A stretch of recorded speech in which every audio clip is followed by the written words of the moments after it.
Hello friends, welcome my channel. आज के আমি বানাবো আচারের মশলা বানানোর জন্য এখানে দেখুন আমি নিয়েছি জিরে, এখানে নিয়েছি সাদা সর্ষে মানে হলুদ সর্ষে, কালো সর্ষে, বিট নুন নিয়েছি, আমি মৌরি নিয়েছি, আমি আমচুর পাউডার এখানে নিয়েছি, আমি হিং এখানে নিয়েছি, আমি 5 থেকে 6টা ছোটো এলাচ, দারচিনি, লবঙ্গ 4টে টুকরো নিয়েছি, দারচিনি লবঙ্গ নিয়েছি আমি 8 থেকে 10টা, আর এখানে নিয়েছি আমি ধনে, গোটা ধনে, এটাকে আমি একটুখানি রোদে দিয়ে কড়কড়ে করে নিয়েছি সব শুকনো মশলাগুলোকে। তাহলে কি হয়, সান ড্রাইড করে নিলে এগুলো খুব ভালো কড়কড়ে হয়ে যায়, তাহলে বেশিক্ষণ ভাজতে হয় না, অল্প একটু হালকা হিটে ভেজে নিলে খুব ভালো স্মেল আসে। এখানে নিয়েছি আমি মেথি, আর নেব আমি কালো জিরে, আর লাগবে আমার সাদা নুন। এখানে নিয়েছি সর্ষের তেল, এখানে নিয়েছি আমি কাশ্মীরি রেড চিলি পাউডার, আপনারা চাইলে নিতে পারেন অথবা নাও নিতে পারেন। আমি কাশ্মীরি রেড চিলিটা নিয়েছি কালারটা ভালো হওয়ার জন্য। প্রথমেই আমরা সর্ষের তেলটা ফুটিয়ে নেব একদম লাইট হিটে, মানে একদম কম আছে, এটাকে গড় গড় করে যখন ফুটে যাবে, একদম তেলটা যখন ফুটে যাবে তখন এটাকে নামিয়ে রেখে দেবো, ঠান্ডা করে নেবো একদম আলাদাভাবে। আর সমস্ত মশলাগুলো আমি ড্রাই রোস্ট করে নেবো কালো জিরে ছাড়া। তারপরে আমি এগুলোকে দেখুন ড্রাই রোস্ট করা মশলাগুলো আমি গুঁড়ো করে নিয়েছি। তো খুলে নিচ্ছি আমি মিক্সিটা, নিয়ে আমি দেখিয়ে দিচ্ছি আপনাদের শুকনো মশলাটা আমরা কীরকমভাবে রেডি করবো আচারের জন্য। যে কোনো আচারে আমরা ইউজ করতে পারবো, তবে এর মধ্যে শুকনো লঙ্কা অ্যাড করতে হবে যদি যে কোনো আচারে অ্যাড করি। আমি যেহেতু এটা লঙ্কার আচারে অ্যাড করবো, যার জন্য এর মধ্যে আমি শুকনো লঙ্কাটা দিলাম না। আপনারা যে কোনো আচারের মধ্যে অ্যাড করার সময় কিন্তু এর মধ্যে শুকনো লঙ্কাটা পরিমাণ মতো ভেজে নিয়ে গুঁড়ো করে দিয়ে অ্যাড করে নিয়ে যে কোনো আচারে মেলাতে পারবো। তো এখানে নিয়ে নিয়েছি আমি সাদা নুন 2 টেবিল স্পুন, আর এর মধ্যে নিয়ে নিয়েছি পুরো ড্রাই রোস্ট করা মশলাটা। এর মধ্যে নিয়ে নিচ্ছি বিট নুনটা আমি 1 টিস্পুন নিয়ে নিচ্ছি। এখানে আমি দেখুন এখানে আমার 1.5 টিস্পুন রয়েছে হলুদটা, তো হলুদটা অ্যাড করে নিলাম আমি। আর নিয়ে নিয়েছি আমি কালো জিরে, এখানে 1/2 টিস্পুন থেকে একটু বেশি নিয়েছি কালো জিরেটা নিচ্ছি। এখানে নিয়ে নেব আমি হিংটাও আমি নিয়ে নেব 1/4 টিস্পুন, তাহলে আচারের গন্ধটা খুব ভালো আসে। আর অ্যাড করে নিচ্ছি আমি আমচুর পাউডারটা পুরোটা, এখানে 2 টেবিল স্পুন রয়েছে আমচুর পাউডারটাও অ্যাড করে নিলাম। নিয়ে এটাকে খুব ভালোভাবে আমি মিক্সড করে নেব। এর মধ্যে আমরা ফুটিয়ে নেওয়া তেলটা অ্যাড করে নেবো, যেহেতু এটা আমি এক্ষুনি ইউজ করছি না, এটাকে ড্রাই রেখে দিতে পারবো আমরা। বাইরে রেখে দিলেও এটা কিন্তু 1 থেকে 1.5 মাস মশলাটা ভালো থাকে, আর যদি ফ্রিজে রেখে দিই তাহলে কিন্তু এটা আমরা বছর পর্যন্ত সংরক্ষণ করতে পারবো মশলাটা তৈরি করে রেখে যে কোনো আচারের জন্য। এটাকে খুব ভালোভাবে মিলিয়ে দিয়ে আমি রেখে দেবো। আর যে কোনো আচার তৈরি করার সময় আমরা এর মধ্যে এটাকে ভিনিগার দিয়ে গরম ফুটনো তেল দিয়ে অ্যাড করে নিতে পারবো আচারের সঙ্গে। তো রেডি হয়ে গেল আমাদের আচারের ড্রাই মশলাটা, আমি তৈরি করে দেখিয়ে দিলাম আপনাদের। আপনারা অবশ্যই ট্রাই করবেন, কমেন্ট করে জানাবেন, লাইক করবেন, আমার চ্যানেলকে সাবস্ক্রাইব করবেন। Thank you. দেখুন আমি আচারের মশলাটা রেডি করে রেখেছি। এখন আমি দেখিয়ে দিচ্ছি, আমি দেখুন মোটা লঙ্কা নিয়েছি, লঙ্কার আচারের মধ্যে দেবো, যার জন্য ওর মধ্যে আমি লঙ্কাটা মেলাইনি।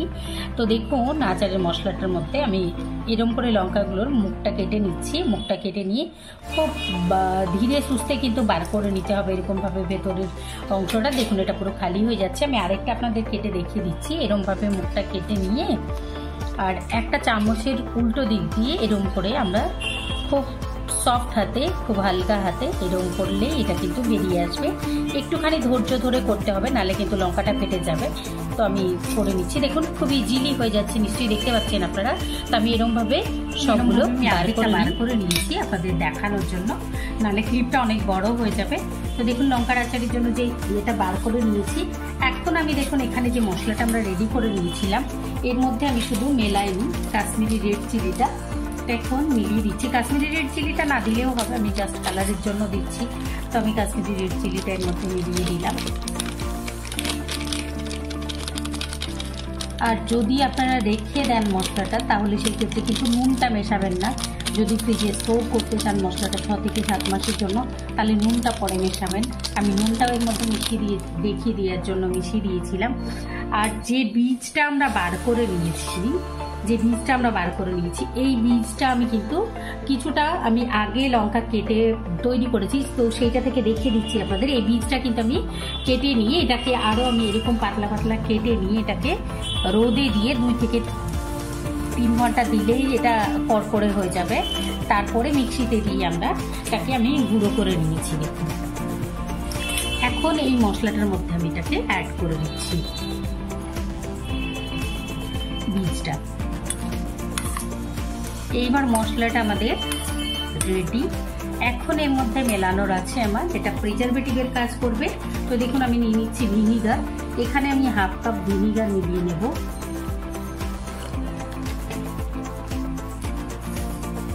এই দেখুন আমি বলেছিলাম আপনাদের যে প্রথমেই তেলটা আমাদের ফুটিয়ে নিতে হবে। তেলটা ফুটিয়ে নিয়ে যখন তেলটা থেকে ধোঁয়া বেরোতে শুরু করেছে তখন আমি এই তেলটা গ্যাসের ফ্লেম অফ করে রেখে দিয়েছিলাম। এখন এই তেলটাও আমরা কিন্তু এই মশলার মধ্যে মিলিয়ে দেব। তেলটা ততটাই নেব যতটা এখানে আমার মশলাটা মাখাতে লাগবে। এর মধ্যে ভিনিগার দিয়েছি আমি হাফ কাপ, প্লাস বাকিটা তেলটা দিয়ে আমি মাখিয়ে নেব। এই দেখুন মশলাটা আমি গরম তেল দিয়ে মাখানোর পরে এটা মশলাটা কিন্তু একটু ফুলে যাবে, যেহেতু মশলাটা একটু দানা দানা আছে।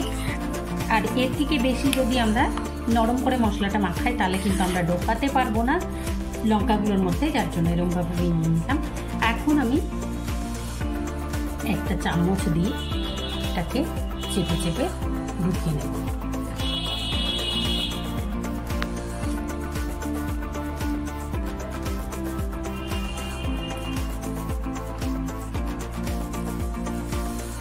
এরকমভাবে সমস্ত লঙ্কাগুলোর ভেতরে আমি ঢুকিয়ে নেব।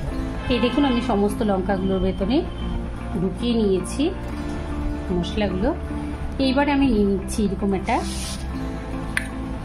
কাঁচের বোতল নিয়েছি। কাঁচের বোতলের মধ্যে রাখলে খুব ভালো থাকে আচার, যার জন্য আমি কাঁচের বোতল নিয়েছি।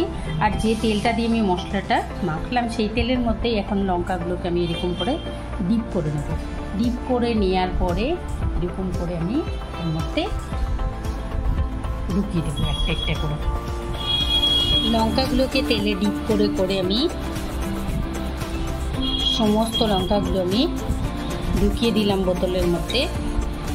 সমস্ত লঙ্কাগুলো ঢুকিয়ে দেওয়ার পরে এখন আমি এর মধ্যে দিয়ে দেবো বাকি যে তেলটা আমাদের রয়ে গেছে, সেই তেলটা আমি বোতলের মধ্যে ঠিক এরকমভাবে ঢেলে দিচ্ছি উপর থেকে।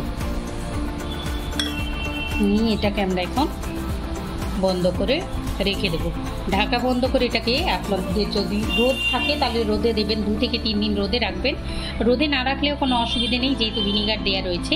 এমনিতে এটা 7 থেকে 8 দিন পরে জারের মধ্যে আপনারা চাইলে ছোট ছোট জারের মধ্যেও রাখতে পারেন, তাহলে বার করতে দিতে সুবিধে হবে। আমি এরকম 2টো জারের মধ্যে ঢুকিয়ে নিয়েছি। আর আমার রেসিপিটি ট্রাই করবেন, অবশ্যই কমেন্ট করে জানাবেন, লাইক করবেন, আমার চ্যানেলকে সাবস্ক্রাইব করবেন। Thank you.